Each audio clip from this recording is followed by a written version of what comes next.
Dr. Joe Ahrens calling us directly from the Bahamas. We're moving on to the skin, and we know that some of the conditions on the skin like eczema and psoriasis are more immune-related. Would Emulin have any positive effect over time at reducing the skin manifestations of those diseases? Yes, very excellent results, because even though it's an autoimmune response, which is it's part of the inflammatory response. And the problem with something like psoriasis is that your body goes overboard. There's two steps to inflammation, two general steps. One of them is the dilation of capillaries and other vascular tissue, and that produces that redness and that warmth. And then the second is flooding your body with yellow, white blood cells, and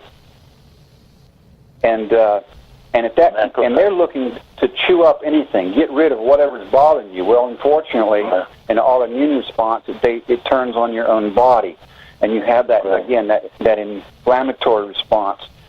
So, yes, it will knock down people.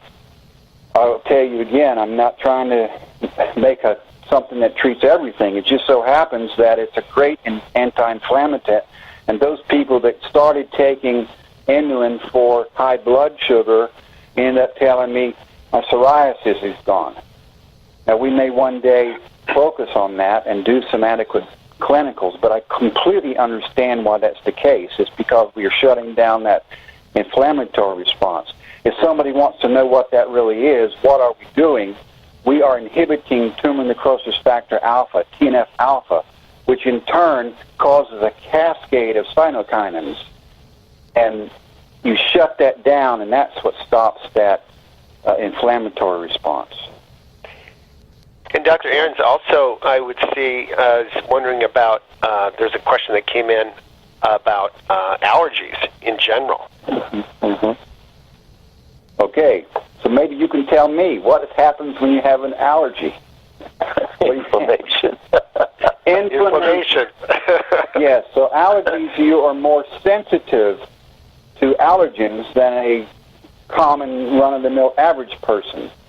Right. And if you have an allergy to something, you end up with low-grade inflammation. And people have said the same thing to me. I have less hay fever. This thing used to bother me when I eat it, and it no longer bothers me. I have less asthma.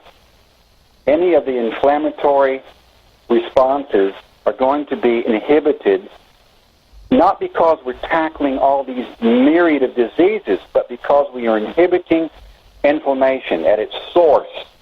And our work, we never started out with plant extracts and see what they did in general.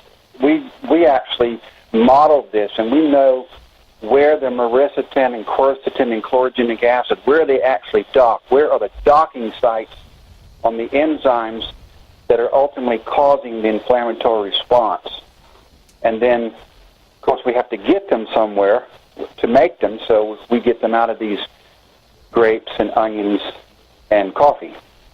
I had there was an interesting comment a couple of days ago from one of the people in the testimonial page that her husband had some ED problems, and after about a week of using the product, she couldn't keep them off her. So, what do you have to say about that? Well, I can say that some of these flavonoids definitely increase vessel permeability and flexibility. There was an effort back in the 50s to get hesperidin, which is another polyflavonoid, hesperidin listed as vitamin P. And the P stood for permeability, because it appeared that it just made your whole system respond better. You had lower blood pressure. Well, lower blood pressure is good, in your heart, etc., but it also helps I don't know if people understand how ED works. It's not the lack of initial blood pressure and blood flow. It's the body actually constricts the other way. It keeps from exiting. And when you have a much better functioning circulatory system, that works better. So yes, that's how that happens. It's not because it produces any type of nitrogen in the bloodstream.